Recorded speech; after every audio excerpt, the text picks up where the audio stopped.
Hello दोस्तों, स्वागत है आप सभी का एक नए सीरीज में। यहाँ पर हम लोग माइक्रोसॉफ्ट एक्सेल का जो एडवांस वर्जन है उसके बारे में जानने वाले हैं कि माइक्रोसॉफ्ट एक्सेल क्या है। और इसकी शुरुआत जो होगी वो बिल्कुल बेसिक से होगी, जीरो से होगी। यानी अगर किसी ने कभी भी माइक्रोसॉफ्ट एक्सेल देखा भी ना हो तो उसे यहाँ पर बेसिक से लेकर और एडवांस तक बताया जाएगा कि माइक्रोसॉफ्ट एक्सेल क्या है, एक्सेल में हम लोग फार्मूला कैसे यूज करते हैं, एक्सेल में डेटा एंट्री कैसे की जाती है, एक्सेल में फिल्टर लगाना, सॉर्ट करना, चार्ट बनाना, इन सभी के बारे में हम और इससे भी ज्यादा हम यहाँ पे सीखने वाले हैं। तो सबसे पहले बिना देरी की चलते हैं अपने कंप्यूटर के स्क्रीन पर और जानते हैं कि माइक्रोसॉफ्ट एक्सेल क्या है।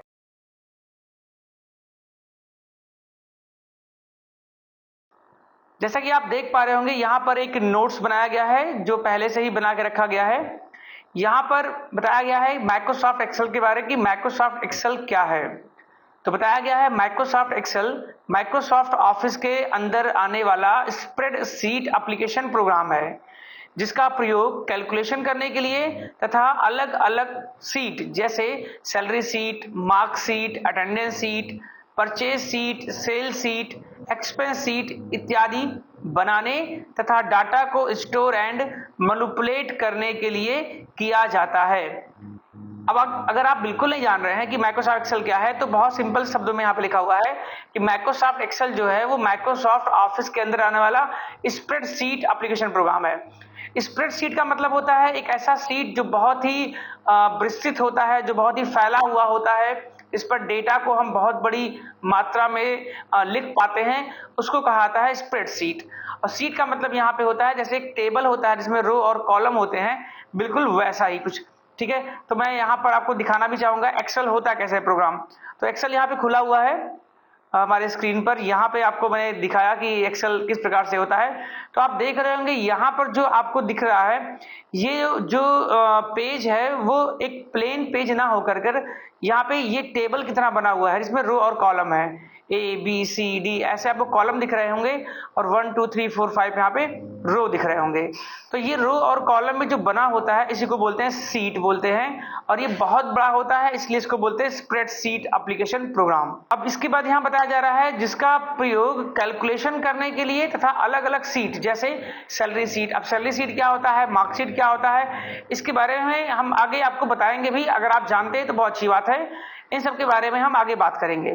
फिर यहाँ पे लिखा है डेटा को स्टोर एंड मैनिपुलेट। स्टोर का मतलब होता है कि आपने यहाँ पे कुछ हेडिंग ऐसे लिखा, नेम, उसके बाद फादर नेम, इसके बाद मदर नेम, फिर यहाँ पे लिखा आपने जेंडर, डेट ऑफ बर्थ, और इसको आप भर रहे हैं एक एक बच्चे का यहाँ पे डेटा आप फिल कर रहे हैं। तो ये कहलाएगा डेटा स्टोर करना। अब मैनिपुलेट का मतलब ये होता है कि अगर मुझे इसको किसी भी कंडीशन के आधार पर सॉर्ट करना हो, इसे फिल्टर करना हो, यानी कि इसमें से डेटा को छांटना हो ऐसा कुछ, या इसे आगे चल के हमें प्रोसेस करना हो तो उसी को हम यहाँ पे बोलेंगे मैनिपुलेट करने के लिए। ठीक है, तो यहाँ पे बताया जा रहा है डेटा को स्टोर एंड मैनिपुलेट करने के लिए किया जाता है। अभी मैनिपुलेशन कैसे होता है इसे हम लोग आगे की वीडियो में जानेंगे। माइक्रोसॉफ्ट एक्सेल में बनने वाले फाइल को वर्कबुक कहते हैं। ठीक है, जो फाइल माइक्रोसॉफ्ट एक्सेल में बनती है उसको हम लोग बोलते हैं वर्कबुक बोलते हैं, जिसका एक्सटेंशन नेम जो है .xlsx होता है। माइक्रोसॉफ्ट एक्सेल में जो फाइल बनती है उसका एक्सटेंशन नेम जो होता है .xlsx होता है और इसको हम लोग बोलते हैं वर्कबुक बोलते हैं। ठीक है, अब आते हैं माइक्रोसॉफ्ट एक्सेल प्रोग्राम ओपन करना। तो ओपन कैसे करते हैं तो आपको पता ही होगा। देखिए यहाँ पे जो आपको दिख रहा है ये हमारा स्टार्ट है, हम यहाँ पे क्लिक करेंगे और यहाँ से हमें प्रोग्राम दिखाई देगा, हम उस पर क्लिक कर देंगे। अगर वो प्रोग्राम हमें यहाँ पे दिखाई नहीं दे रहा है तो यहाँ पे हम लोग लिखेंगे EXCEL, तो देखिए यहाँ पे उसका नाम आ जाएगा। लेकिन अगर यहाँ से भी नहीं आ रहा है तो एक और तरीका है जिसके द्वारा हम लोग आसानी से प्रोग्राम को खोल सकते हैं और उसे बोलते हैं रन करना, यानी प्रोग्राम को रन करना।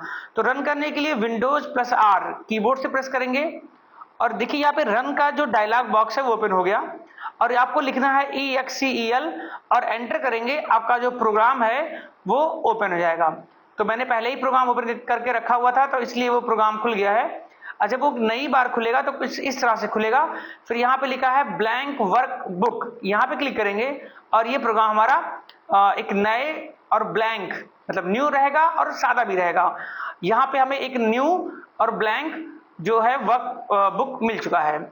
इसको हम बंद करते हैं क्योंकि हमारे पास पहले से ऑलरेडी है, मैंने यहाँ पे खोल के रखा हुआ है। तो ये हमारा प्रोग्राम ओपन हो चुका है। अब बढ़ते हैं आगे। इसमें बताया जा रहा है माइक्रोसॉफ्ट जो एक्सेल है उससे संबंधित कुछ यहाँ पे शब्द हैं, हम उन शब्द को पहले जानते हैं। पहला शब्द है वर्कबुक। आपको मैंने ऊपर ही बताया कि माइक्रोसॉफ्ट एक्सेल प्रोग्राम में जो फाइल होता है, यहाँ पर आपको मेंशन किया गया है, देखिए माइक्रोसॉफ्ट एक्सेल प्रोग्राम में बनने वाले फाइल को वर्कबुक कहते हैं। तो यहाँ भी बताया जा रहा है कि माइक्रोसॉफ्ट एक्सेल में बनने वाले फाइल को वर्कबुक कहते हैं। यानी जैसे माइक्रोसॉफ्ट वर्ड में अगर कोई आप कुछ बनाते हैं तो उसको डॉक्यूमेंट बोला जाता है, वैसे ही माइक्रोसॉफ्ट एक्सेल में अगर आप कुछ बनाते हैं तो उसको बोला जाएगा वर्कबुक। ठीक है, तो माइक्रोसॉफ्ट एक्सेल में बनने वाले फाइल को बोलते हैं वर्कबुक बोलते हैं। इसके बाद आता है वर्कशीट। वर्कशीट क्या होता है?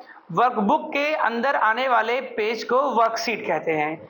यानी जैसे भाई ये प्रोग्राम ओपन हो गया तो आप देखिए यहाँ पे सीट 1 लिख के आ रहा है, तो ये सीट है वो इस वर्कबुक के अंदर आने वाला एक पेज है। जैसे डॉक्यूमेंट में बहुत सारे पेज हो सकते हैं, वैसे ही वर्कबुक में बहुत सारे सीट हो सकते हैं। अभी कितने हो सकते हैं, अभी हम उसके बारे में आगे जानकारी प्राप्त करेंगे। तो यहाँ पे बताया जा रहा है माइक्रोसॉफ्ट एक्सेल में आने वाले पेज को वर्कशीट कहते हैं, जो रो एंड कॉलम से मिलकर के बना होता है। एक वर्कबुक में अधिकतम 255 सीट तक हो सकते हैं। देखिए ये जो आपको क्लास दी जा रही है, इसमें ऐसी बहुत सारी चीजें हैं जो इंटरव्यू बेसिस पर लोगों से पूछी जाती हैं। तो इसको थोड़ा सा अगर आप चाहें तो नोट्स बना सकते हैं कि जो एक वर्कबुक होता है उसमें मैक्सिमम 255 सीट हो सकते हैं। वर्कशीट को सीट भी कहा जाता है, यानी कि अगर कोई वर्कशीट ना कह के केवल सीट कह रहा है तो उसका मतलब भी वर्कशीट ही होता है। तो जो हमारा सीट होता है, जब हम प्रोग्राम ओपन करेंगे तो हमें सीट केवल 1 मिलेगा, और ये बढ़ाते हुए कैसे बढ़ाएंगे, देखिए यहाँ पर जो सीट 1 लिखा है इसके आगे यहाँ प्लस दिख रहा है। जैसे हम यहाँ पे क्लिक करेंगे सीट 2, फिर प्लस करेंगे सीट 3, ऐसे करते करते हम लोग 255 सीट तक ले सकते हैं एक वर्कबुक के अंदर। फिर यहाँ पे बताया जा रहा है रो क्या होता है, तो बताया गया है सेल के हॉरिजॉन्टल ब्लॉक को रो कहते हैं। यहाँ पे आपको हम बताना चाहेंगे, देखिए ये जो एक आपको बॉक्स की तरह दिख रहा है, इसको हम लोग बोलते हैं सेल। अगर हम एक सेल के बाद एक सेल, फिर एक सेल के बाद एक सेल ऐसे रखते चले जाएं हम लोग ऊपर की तरफ ऐसे, या ऊपर से नीचे की तरफ रखते हुए चले जाएं, तो इसको हम लोग बोलेंगे कॉलम।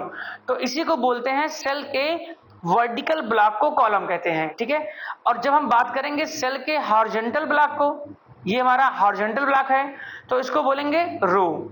ठीक है, सेल का जो एक हॉरिजॉन्टल ब्लॉक होगा वो कहलाएगा रो, और सेल का जो एक वर्टिकल ब्लॉक होगा वो कहलाएगा कॉलम।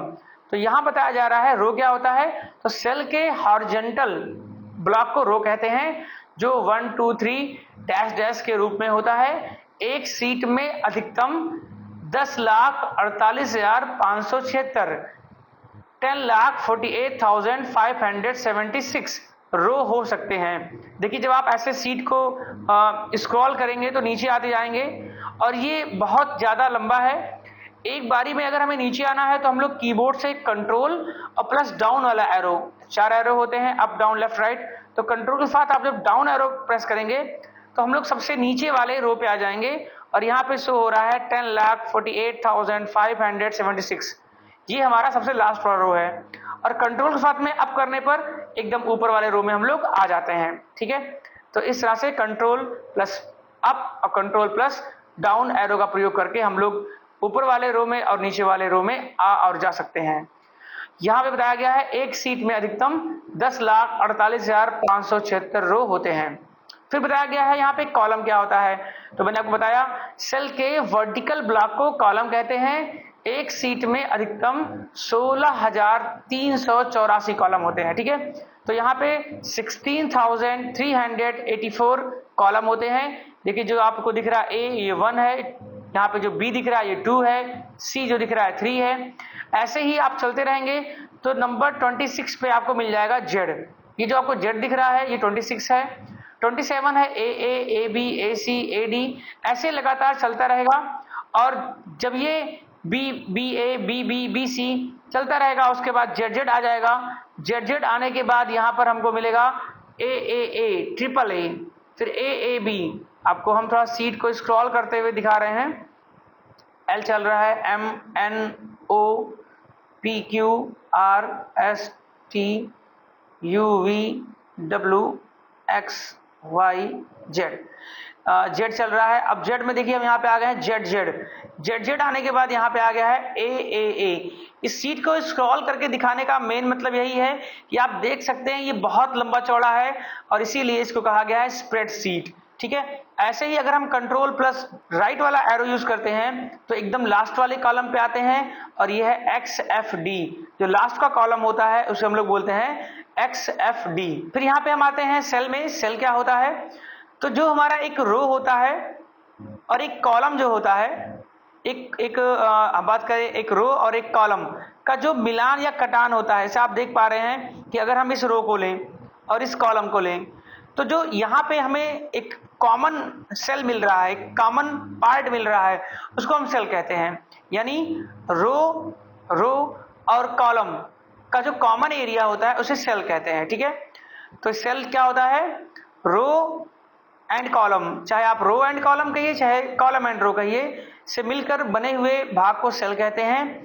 एक सेल में मैक्सिमम 32,776 कैरेक्टर तक लिखा जा सकता है, यानी एक सेल के अंदर लगभग 32,000 से अधिक कैरेक्टर को हम लिख सकते हैं, जो अपने आप में बहुत ज्यादा है।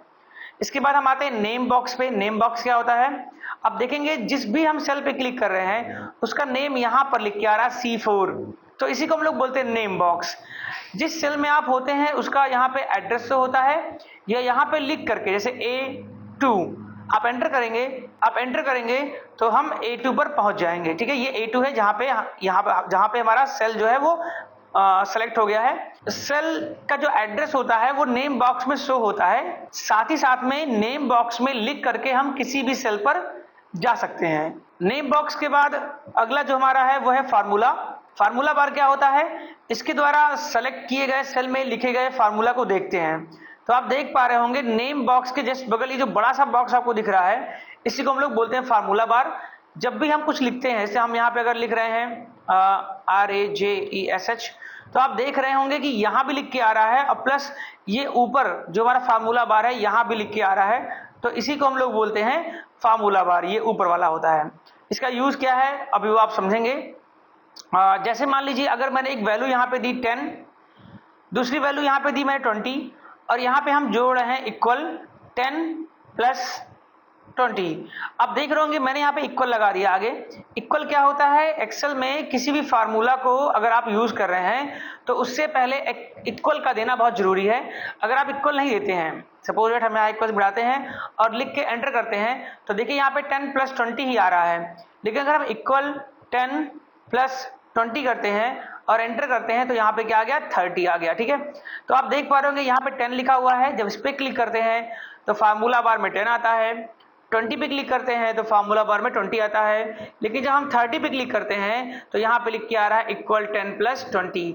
यानी अगर किसी सेल में कोई फार्मूला लगाया गया है तो उसकी वैल्यू तो हमें सेल में दिखाई देगी, लेकिन उसमें लगाए गए फार्मूले को हम लोग फार्मूला बार में देख सकते हैं। तो ये वाला हमारा फार्मूला बार होता है, जिसमें हम लिखे गए जिसके द्वारा सेल में लिखे गए फार्मूला को हम लोग यहाँ पर देखते हैं। इसके बाद आते हैं सेल एड्रेस। सेल एड्रेस क्या होता है? सेल का एक निश्चित एड्रेस जिसे हम लोग सेल एड्रेस बोलते हैं, ठीक है। जैसे मैंने बताया आपको कि सेल की परिभाषा चाहे आप बोलिए रो एंड कॉलम, चाहे बोलिए कॉलम एंड रो, दोनों ही सही है। सेल दोनों ही केस में सही है। लेकिन जब बात करते हैं सेल एड्रेस की, तो सेल का हमें एड्रेस बताना होता है जो कि शुरू होता है पहले कॉलम से और फिर रो से। यानी जैसे हमने यहाँ पे क्लिक कर रखा है तो आप देख पा रहे होंगे किस कॉलम में है। ये कॉलम है F और ये किस रो में है? ये है 4 में। तो इसका जो एड्रेस हो गया ये हो गया F4, ठीक है। इसका जो एड्रेस हो गया वो हो गया F4। तो इस तरह से हम लोग किसी भी सेल का एड्रेस दे सकते हैं। जैसे यहाँ पे मैंने क्लिक किया तो ये हो गया A4, यहाँ पे क्लिक किया तो ये हो गया C11। अब जैसे मैंने यहाँ पे देखिए 10 प्लस 20 को ऐड किया है और मैंने यहाँ पे लिखा है फार्मूला में इक्वल 10 प्लस 20। तो अब की बार क्या करने वाले हैं? हम लिखने वाले हैं इक्वल जो हमारा 10 है उसका सेल एड्रेस। तो आप देख पा रहे होंगे ये B8, तो यहाँ पे है B8 में है, ये प्लस लगाने वाले हैं और ये वाला जो है ये है C8, तो यहाँ पे लेंगे C8 और एंटर करेंगे, तब भी यहाँ पे हमें 30 ही मिला। यानी कि जो हमारा फार्मूला होता है वो सीधे हम लोग वैल्यू पे ला सकते हैं, या वो वैल्यू जहां पे फिल की गई है उसके सेल एड्रेस को दे करके भी हम अपने फार्मूला को अप्लाई कर सकते हैं। तो सेल एड्रेस क्या होता है? जो हमारा एक सेल होता है उसका एक प्रॉपर एड्रेस होता है जिसको हम लोग बोलते हैं सेल एड्रेस, जिसमें सबसे पहले हम लोग कॉलम को देखते हैं कि वो किस कॉलम में है, इसके बाद देखते हैं कि वो किस रो में है। तो इस तरह से कॉलम और रो से जो मिलके बना हुआ भाग होता है उसे हम लोग सेल भी बोलेंगे और सेल एड्रेस भी बोलेंगे। इसके बाद आते हैं सेल रेफरेंस। सेल रेफरेंस क्या होता है? किसी सेल में फार्मूला लिखते समय सेल एड्रेस लिखने का तरीका सेल रेफरेंस कहलाता है। सेल रेफरेंस 3 प्रकार के होते हैं, ठीक है। तो सेल रेफरेंस यहाँ पे 3 प्रकार के हैं। देखिए यहाँ पे दिख रहा है relative cell reference, absolute cell reference और मिक्स्ड सेल रेफरेंस, ठीक है। तो पहले हम जानते हैं रिलेटिव सेल रेफरेंस क्या होता है। अभी मैंने जो फार्मूला यहाँ पे यूज किया तो आपने देखा होगा, अच्छा फार्मूला जो यहाँ पे लिखा गया है वो शो नहीं हो रहा है। अगर मुझे उसे शो कराना है तो यहाँ पे हम माउस से डबल क्लिक कर सकते हैं या हम लोग F2 प्रेस कर सकते हैं, F2। ये 2 तरीका है, या तो फिर हम यहाँ पे क्लिक करके या सीधे फार्मूला बार पे क्लिक करेंगे तो भी हमें इसमें लगा हुआ फार्मूला दिखाई देगा। तो देखिए मैंने यहाँ पे लिखा था B8 + C8, तो जो B8 लिखा था मैंने वो कुछ इस प्रकार से है। देखिए ये जो था C4, कुछ इस प्रकार से ही B8 लिखा गया है। यानी जो फार्मूला मैंने लिखा है वो एक रिलेटिव सेल रेफरेंस टाइप का है ये, ठीक है। तो अगर मैं यहाँ पे फिर से कोई देता हूँ वैल्यू, जैसे 4 and 5 और मैं लिखता हूँ इक्वल, अब 4 का जो एड्रेस है वो है B9, तो मैंने लिखा डॉलर, मैंने यहाँ लगाया डॉलर का सिंबल और फिर लिखा B, फिर लिखा डॉलर, यहाँ कैपिटल में लिखते हैं इसको B, और फिर यहाँ पे लगाते हैं डॉलर और फिर लिखते हैं 9, ठीक है। तो देखिए तब भी ये सेल एड्रेस ही बता रहा है, ठीक है। बस इसका जो मेन यूज है वो ये है कि ये एब्सोल्यूट है। एब्सोल्यूट क्या होता है बताते हैं, क्या होता है एब्सोल्यूट? तो B9 और फिर हम यहाँ पे लिखने वाले हैं C9। अब हम C से पहले लगाएंगे डॉलर C, फिर डॉलर, फिर 9, एंटर करेंगे तो ये भी जोड़ के बताएगा। लेकिन जो मैंने यहाँ पे लिखा है ये एब्सोल्यूट है। एब्सोल्यूट का मतलब ये होता है कि अगर इस फार्मूले को हम आगे की तरफ बढ़ाएं, जैसे अगर हम ऐसे नीचे ड्रैग करें या राइट में ड्रैग करें तो रिलेटिव वाला ड्रैग होने से वो बढ़ता है, लेकिन एब्सोल्यूट वाला जो होता है वो ड्रैग करने पे बढ़ता नहीं है। जैसे ये वाला यहाँ हम चलते हैं, यहाँ समझते हैं, C2 पे आते हैं और यहाँ समझते हैं। जैसे आप देख पा रहे होंगे कि हमने यहाँ पर लिखा हुआ है 5, यहाँ पे लिखा है 8 और उसके बाद यहाँ पे लिखा है 2 और यहाँ पे लिखा है 4, फिर हमने यहाँ पे लिखा है 4 और यहाँ पे लिखा है 9। अब यहाँ पे हम लगाए formula equal A1 + B1, enter, और यहाँ क्लिक करने के बाद देखिए ये जो एक छोटा सा पॉइंट आपको दिख रहा है, जहां पर अपने जब हम ये जो आपको प्लस दिख रहा है इसको सेल पॉइंटर बोलते हैं। जब यहाँ पे लेके आते हैं ये ब्लैक सा होता है, इसको ड्रैग करते नीचे की तरफ तो आप देखते हैं 5, 8, 13, 2, 4, 6 और 4, 9, 13। तो इसने सबको ही क्या किया है, कैलकुलेट कर दिया है, जोड़ दिया है। लेकिन अगर मैं यहाँ पे लिखता हूँ इक्वल, और जो ये मैंने A1 लिखा था मैं यहाँ पे लिखता हूँ डॉलर A, फिर dollar 1 plus dollar B, dollar 1, enter, तो उसने भी 13 ऐड कर दिया। लेकिन जब इसको हम ड्रैग करेंगे तो देखिए सब में 13 आ रहा है, ठीक है। क्यों? क्योंकि अब की बार ये जो ड्रैग हुआ है तो ये जोड़ के यहाँ पे नहीं आया है, ये एब्सोल्यूट है। तो जो फार्मूला इसमें लगा है, इस सेल में लगा है, वही फार्मूला यहाँ भी आ गया है, इसे बोलते हैं एब्सोल्यूट। और जो हमारा रिलेटिव होता है उसमें क्या होता है, जैसे हम इसको खींचते हैं तो यहाँ पे लगा था A1 + B1, तो यहाँ होता है A2 + B2 और यहाँ होता है A3 + B3। तो जो हमारा रिलेटिव सेल डिफरेंस होता है वो ड्रैग करने के साथ साथ चेंज होता है, और जो हमारा एब्सोल्यूट सेल डिफरेंस होता है वो हमारा ड्रैग करने पे चेंज नहीं होता है। जो सेल एड्रेस पहली बार दिया गया होता है वही लगातार आगे भी चलता रहता है। इसके बाद एक आते हैं हम लोग, यहाँ पर है mix cell difference. Mix cell difference क्या होता है?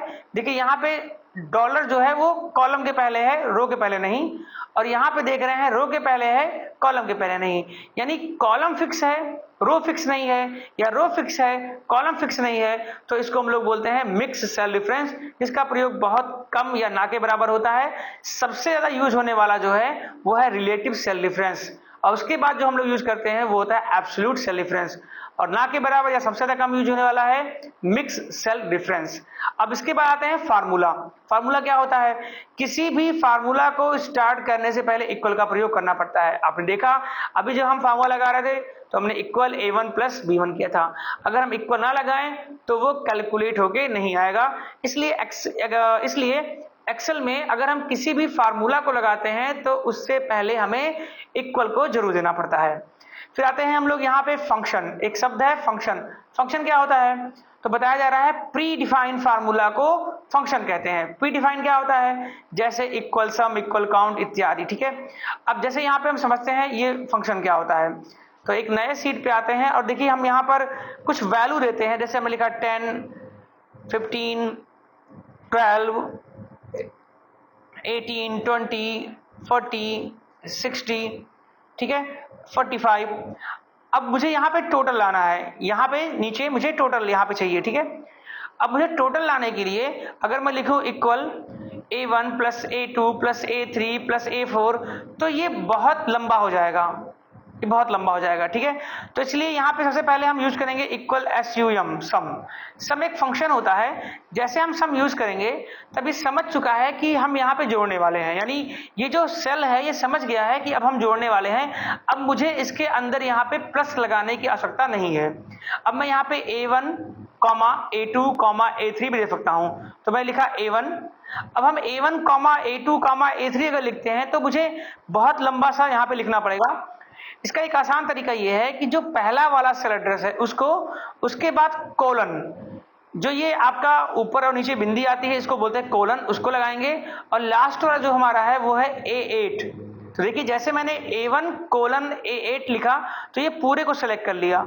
अब यहाँ पे सम लिखा गया है तो इसका मतलब ये जोड़ेगा a1 से लेके a8 तक। जैसे मैं एंटर मारूंगा तो ये हो गया 220 हो गया। तो यहाँ पे जो इक्वल सम प्रयोग किया गया है वो एक फंक्शन है। फंक्शन पहले से डिफाइन होता है कि इक्वल सम करने का मतलब होता है कि ये दिए गए वैल्यू को ऐड करेगा, ठीक है। तो यहाँ बताया गया है कि जो हमारा फंक्शन होता है प्री डिफाइंड फार्मूला होता है, जिसका प्रयोग हम लोग क्या करने के लिए करते हैं, पहले से डिफाइन किए गए, जैसे सम है तो डिफाइन हुआ है पहले से कि ये जोड़ेगा, काउंट है तो ये गिनेगा, ऐसे एवरेज है, मैक्स है, मिन है, बहुत सारे फंक्शन हम लोग यहाँ पे एक्सेल में कवर करने वाले हैं। एक्सेल में आप जितना अधिक फंक्शन जानेंगे उतना ही अधिक आप एडवांस लेवल कहलाएंगे, ठीक है। तो हम लोग आगे बहुत सारे फंक्शन को कवर करेंगे। फिर यहाँ पे आता है सेल पॉइंटर। मैंने आपको बताया कि देखिए मैक्सिमम प्रोग्राम में क्या होता है, यहाँ पे एक एरो बना होता है और यहाँ पे ये प्लस बना हुआ है, तो जो आप सिंबल देख रहे हैं प्लस वाला, इसको हम लोग बोलते हैं सेल पॉइंटर, ठीक है। सेल पॉइंटर के बाद हम लोग आते हैं स्टेटस बार, ठीक है। स्टेटस बार क्या होता है? स्टेटस बार विंडो के सबसे नीचे बना हुआ बार होता है जिसके द्वारा सेलेक्ट सेल का एवरेज, काउंट, सम। देखिए यहां पर मैंने सेल को सेलेक्ट कर लिया यहां से लेके यहां तक, तो आप देख पा रहे होंगे यहां पर ये जो स्टेटस बार है यहाँ पे रेडी लिखा हुआ है, और अब नीचे आएंगे देखिए लिखा एवरेज, यानी जितना मैंने सेलेक्ट कर रखा है उसका एवरेज जो है वो है 27.5, वो 8 है, मतलब 8 सेल को मैंने सेलेक्ट कर रखा है, और इसका सम है 220। और भी बहुत सारी चीजें यहाँ पर हैं, जैसे यहाँ पे व्यूज है, जूम है। तो ये जो पट्टी आप देख रहे हैं पूरी पट्टी, इसको हम लोग बोलते हैं स्टेटस बार, ठीक है। फिर आते हैं सेल की प्रॉपर्टी एंड कंट्रोल, यानी एक सेल जो होता है उसकी क्या क्या प्रॉपर्टी होती है और उसे हम लोग कैसे कंट्रोल कर सकते हैं, वो भी हम इसी वीडियो में कवर करने वाले हैं। ये वीडियो थोड़ी लंबी हो रही है, लेकिन ये वीडियो जो है ये बहुत ही इंपॉर्टेंट है।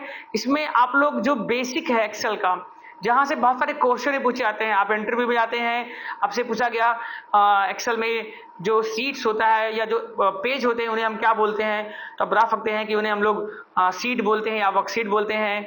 एक वर्कबुक में कितने सीट होते हैं, अधिकतम कितने हो सकते हैं, तो 255 हो सकते हैं। एक सीट में कितने रो होते हैं, कितने कॉलम होते हैं, एक सेल में हम लोग कितने कैरेक्टर को लिख सकते हैं। ऐसे बहुत सारे क्वेश्चन यहाँ से किए जाते हैं। तो अगर आप इन सबको जानते हैं तो बेसिकली जो क्वेश्चन पूछे जाते हैं मैक्रो एक्सेल से, माइक्रोसॉफ्ट एक्सेल से, वो आप यहाँ पे आसानी से बता लेंगे। अब आते हैं सेल की प्रॉपर्टी के बारे में। तो पहला यहाँ पॉइंट है फिल हैंडल। फिल हैंडल क्या होता है? फिल हैंडल देखिए दोस्तों, ये होता है कि जब हम किसी सेल को सेलेक्ट करते हैं, जैसे मैंने यहाँ पे लिखा 10 और यहाँ पे लिखा 12, फिर लिखा 10, यहाँ पे 13, 10, 14, 10, 15, यहाँ जो वैल्यू है वो बहुत इजी दे रहे हैं जिससे आपको आसानी से ये समझ में आ जाए। तो मैंने यहाँ पे लिखा इक्वल सम, क्योंकि मुझे जोड़ना है, सम ब्रैकेट और उसके बाद लिखा C1 और उसके बाद कोलन, क्योंकि यहाँ पे दो ही वैल्यू है। आप चाहे तो कॉमा भी ला सकते हैं, आप चाहे तो कोलन भी ला सकते हैं, C1 और D1।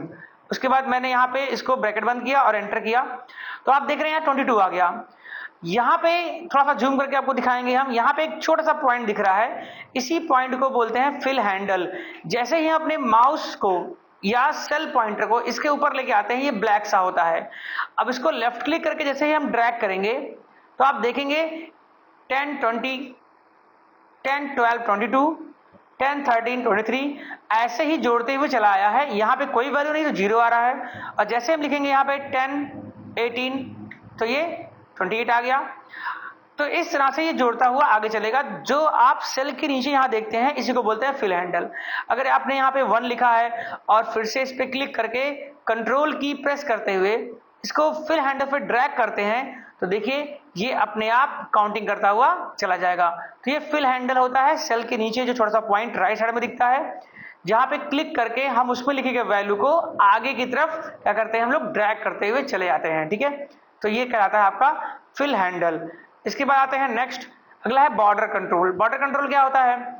जैसे आप सेल को सेलेक्ट करते हैं तो ये ब्लैक डार्क दिख रहा है एरिया, इसको हम लोग बोलते हैं बॉर्डर कंट्रोल। इसका यूज ये भी होता है कि आप पूरे सेल को सेलेक्ट करके और इसके बॉर्डर कंट्रोल पे, जैसे हम इस सेल पॉइंटर को इसके बॉर्डर के ऊपर ला रहे हैं, देखिए ये एरो के साथ में यहाँ पे आपको एक एरो दिख रहा है और प्लस एक माउस पॉइंटर दिख रहा है और 4 एरो दिख रहे हैं। इसका मतलब जो हमारा पॉइंटर है वो जस्ट बॉर्डर के ऊपर है। अब यहाँ पे लेफ्ट क्लिक करते हुए इसको हम लोग कहीं भी ड्रैग करके छोड़ सकते हैं। ठीक है, इसी प्रक्रिया को अगर हम कंट्रोल दबा के करें, यानी कंट्रोल की होल्ड करके प्रेस करके इसको छोड़े तो ये कॉपी हो जाएगा। अब बिना कंट्रोल की के इसको हम लोग ड्रैग करें तो ये क्या हो जाएगा, ये आपका मूव हो जाएगा। ठीक है, तो यहाँ पे बॉर्डर कंट्रोल से हम लोग क्या कर सकते हैं, उसके अंदर लिखे गए कंटेंट को कॉपी या मूव कर सकते हैं। तो ये हमारा होता है बॉर्डर कंट्रोल। उसके बाद आता है फिल कलर। फिल कलर क्या होता है? देखिए जो अगर हम इस तरह से कोई डेटा फिल कर रहे हैं, ठीक है, अब मुझे ये वाला जो स्टूडेंट है इसको हाईलाइट करना है क्योंकि इसके डेटा में कोई एरर है, तो यहाँ पर आपको मिलता है फिल कलर। यहाँ से आप कोई भी रेड, ग्रीन, येलो कलर भर करके उसे हाईलाइट कर सकते हैं। तो जो हमारा ये पॉइंट है फिल कलर, इसका यूज होता है रो या कॉलम में या किसी सेल में आप कलर फिल करके उसे हाईलाइट कर सकते हैं। जैसे आप देखते हैं कैलेंडर के अंदर जो छुट्टियां होती है वो रेड होती हैं, जिससे वो हाईलाइट हो जाए। तो यहाँ पे किसी भी सेल को या पूरे रो या कॉलम को आप कलर फिल करके उसे हाईलाइट कर सकते हैं। अगला पॉइंट है height and width. Height and width क्या होता है? जैसे आप देख रहे हैं यहाँ फादर नेम लिखा हुआ था, तो ये जो है इसकी चौड़ाई थोड़ी कम है। जब हम अपने सेल पॉइंटर को ए और बी के बीच इस पॉइंट पे लाते हैं जहां से दोनों अलग अलग हो रहे हैं, तो देखिए हमारा जो पॉइंटर है उसका शेप चेंज हो गया। अब यहाँ पे लेफ्ट क्लिक प्रेस करते हुए इसको जितना हम लोग ड्रैग करेंगे उस कॉलम की चौड़ाई उतनी बढ़ जाएगी। ऐसे ही रो को भी हम लोग जो मोटाई है इसको भी चेंज कर सकते हैं। तो हाइट एंड विड्थ के द्वारा कॉलम की चौड़ाई या रो की मोटाई को अपने आवश्यकता अनुसार हम लोग चेंज कर सकते हैं। ठीक है, फिर आते हैं अगले पॉइंट में, यहाँ पे लिखा हुआ ऑटो कॉपी। ऑटो कॉपी क्या होता है? जैसे यहाँ पे हम लोग जेंडर लिख रहे हैं, यहाँ पे इसको हम पूरा डिलीट करते हैं, सेलेक्ट और डिलीट, और यहाँ पे लिखते हैं मेल, फिर लिखते हैं फीमेल। अब फिर से अगर कोई मेल होता है, जैसे एम लिखेंगे, देखिए मेल आ गया, एम मेल आ गया, एम एफ एफ एम, तो ऊपर वो चीज लिखा गया है इसलिए नीचे जैसे हम लिख रहे हैं पहला कैरेक्टर तो वो ऑटो कॉपी हो जा रहा है, इसको बोलते हैं ऑटो कॉपी। और एक बहुत ही अच्छी व्यवस्था है माइक्रोसॉफ्ट एक्सेल के अंदर, जब हम कोई डेटा बेस बना रहे होते हैं जहां पे डेटा हमें बड़ी मात्रा में फिल करना होता है, तो ऑटो कॉपी करने से आपका जेंडर, सिटी या आपका कोई भी डेटा जो रिपीट हो रहा हो वो अपने आप आता है, जिससे हमें उसे फिल करने में बहुत ही आसानी होती है। ठीक है, तो ये हमारा है ऑटो कॉपी। इसके बाद हमारा एक और हेडिंग है, इसको बोलते हैं रिलेशन या कंडीशनल ऑपरेटर। जैसे हमें लेस देन लगाना है तो हम ऐसे लगाएंगे, ग्रेटर लगाना है तो ये सिंबल होगा, लेस देन और इक्वल टू यूज करना है तो हम ऐसे सिंबल का प्रयोग करेंगे, ग्रेटर देन और इक्वल टू के लिए इस तरह का सिंबल लगाएंगे और इक्वल टू के लिए ये सिंबल यूज किया जाएगा। इसके बाद हमारे पास है मैथमेटिकल ऑपरेटर। जैसे आप इस सिंबल का यूज करेंगे तो इसको बोलते हैं प्लस साइन, और इसका काम होता है एडिशन के लिए। जैसे यहाँ पे दिख रहा है 3 + 3 किया गया है। इसको बोलते हैं माइनस साइन, इसका यूज होता है सब्ट्रैक्शन के लिए, घटाने के लिए। जैसे आप देख रहे हैं 5 + 3। इसको बोलते हैं स्टार, को बोलते हैं एब्स्ट्रैक्ट बोलते हैं। इसका जो यूज होता है वो होता है मल्टीप्लिकेशन के लिए। जैसे यहाँ बताया गया है 3 × 3। फिर बताया जा रहा है फॉरवर्ड स्लैश, इसको हम लोग बोलते हैं डिवीजन बोलते हैं, जिसका प्रयोग किया जाता है डिवीजन के लिए, यानी कि भाग देने के लिए। फिर यहाँ पे होता है परसेंट साइन, जिसका प्रयोग करते हैं परसेंटेज के लिए। फिर ये सिंबल जो आपको दिख रहा आता है इसको बोलते हैं कैरेट का सिंबल। इसको हम लोग बोलते हैं, इसका जो यूज होता है एक्सपोनेंशियल के लिए होता है, यानी कि पावर देने के लिए होता है। जैसे अगर मुझे लिखना है 2 की पावर 3 तो हम लोग यहाँ पे लिखेंगे इक्वल 2 पावर 3, और जैसे ही एंटर करेंगे तो 2 की पावर 3 का वैल्यू होता है, आप लोग कमेंट करके बता सकते हैं क्या होता है। और जैसे ही एंटर करेंगे हम तो यहाँ पे लिख के आ गया 8। 2 की पावर 3 का मतलब होता है 8। इसका मतलब है 2 × 2 × 2 3 टाइम्स, तो 2 × 2 4 और 4 × 2 8। तो इस तरह से हम लोग इसको घात के रूप में इसे हम बोलते हैं, लिख सकते हैं। तो ये जो आपने अभी जाना आज के वीडियो में, ये बहुत ही बेसिक है। बहुत बेसिक का मतलब ये होता है जहां से माइक्रोसॉफ्ट एक्सेल की स्टार्टिंग होती है।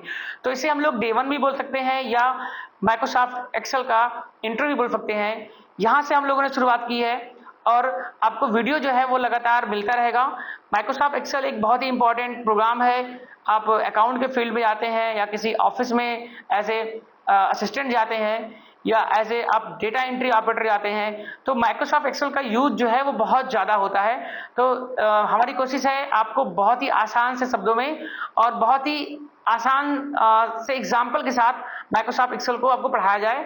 लेकिन जो इसका क्लास होगा वो बहुत ही ज़्यादा एडवांस होगा। इसमें हम लोग फिल्टर और एडवांस फिल्टर, ऐसे कई चीज़ों जैसे वैलिडेशन हो गया या बहुत कुछ, पाइवट टेबल, फिल्टर लगाना, या बहुत कुछ है जो कि आपको इस वीडियो में हम बता नहीं पाएंगे। इसके लिए आपको अगले वीडियो में बने रहना है, ठीक है। अगर जो वीडियो है वो अगर आपको पसंद आ रहा है, अगर आपको वीडियो अच्छी लग रही हो तो अपने दोस्तों के साथ शेयर जरूर करें। बने रहिए हमारे वीडियो में और मिलते हैं अगले वीडियो में। तब तक के लिए जय हिंद, जय भारत।